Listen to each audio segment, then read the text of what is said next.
Hello' আজি যাত্ৰা আৰম্ভ কৰিছোঁ যোৰহাটৰ পৰা অৰুণাচল টাউনলৈ। ৰাস্তাত কি দেখোঁ সকলোখিনি আপোনালোককো দেখাম বুলি ভাবিহে ভিডিঅ'টো আৰম্ভ কৰিছোঁ। ভিডিঅ'টো চাব শেষলৈকে। যদি ভিডিঅ'টো ভাল লাগে লাইক কৰি দিব, কমেণ্ট কৰিব কেনেকুৱা পায় জেগাবিলাক, আৰু পাৰিলে শ্বেয়াৰ কৰি দিব।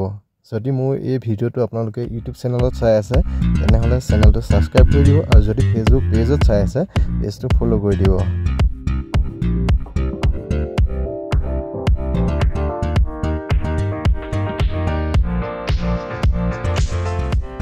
এনেকৈ আহি পালোহি এয়া কলীয়া ভোমোৰা দলং। ইয়াৰ পিছত আমি যাম এটা বেলেগ ৰাস্তাই, কাৰণ আমি তেজপুৰ টাউন হৈ নাযাওঁ। আমি যাম তেজপুৰ ইউনিভাৰ্চিটি হৈ নপাম হৈ ডাইৰেক্ট বালিপাৰা ওলামগৈ।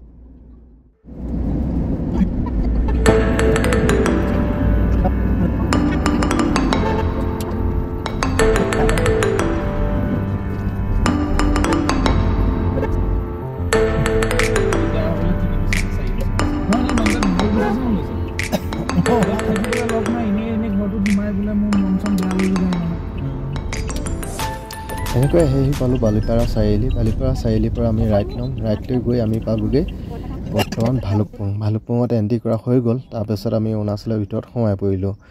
অসমত ইমানেই গৰম পৰিছে, কিন্তু অৰুণাচলৰ পৰিৱেশটো আপুনি চাব ভিডিঅ'টোত। আমি চুৱেটাৰ আৰু জেকেট পিন্ধিবলগীয়া হৈ গ'ল।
ভালুকপুঙৰ পৰা 70 কিলোমিটাৰমান অহাৰ পিছত আমি এটা পালোঁ খুব ধুনীয়া ৱাটাৰফল, আৰু তাত অলপ ৰখিলোঁ, ফটো মাৰিলোঁ। ফটো মৰাৰ পিছতে আকৌ আমি যাত্ৰা আৰম্ভ কৰিলোঁ ডাৱৰৰ মাজে মাজে ডিৰাঙলৈ বুলি।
এনেকৈ আহি আমি পালোহি ডিৰাং।